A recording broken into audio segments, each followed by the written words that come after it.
আসসালামু আলাইকুম এভরিওয়ান। 2025 সালে বাগান বিলাসের এমন চাহিদা বেড়েছে বলার বিহীন। আর আমার নার্সারির জন্য কিছু নতুন কাটিং বসাচ্ছি আমি। আর কাটিংগুলো সবচেয়ে আগে ভালোভাবে বেছে নিয়ে নেবেন। মোটা আকারের ডালগুলো বাছাই করে নেবেন সবসময়। আর ডালের উপরে অংশ 40 ডিগ্রি অ্যাঙ্গেল করে কেটে নেবেন, আর নিচের অংশ ছালগুলো ছেটে নেবেন। নিচের অংশ যদি ছাল ছেটে নেন তাহলে শিকড় দ্রুত গজাবে। ভালোভাবে নিচের ছালটা ছেটে নেবেন। আরেকটা জিনিস কি, মাটি মিক্স ক্ষেত্রে বালি দিবেন 1 ভাগ, মাটি দিবেন 2 ভাগ, আর জৈব সার দিবেন 1 ভাগ।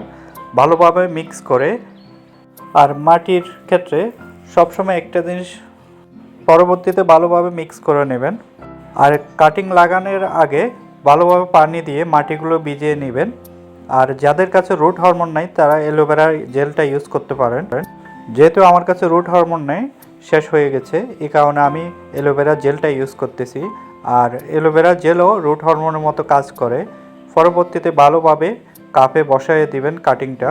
বসানোর পরে একটু নিচের অংশটা ভালোভাবে টাইট করে দেবেন যেন কাটিংটা না লড়ে, স্ট্রংভাবে যেন বসে থাকে। আর দেখুন মাশাআল্লাহ আমার সব কাটিং লাগানো শেষ। কত সুন্দর কাটিংগুলো।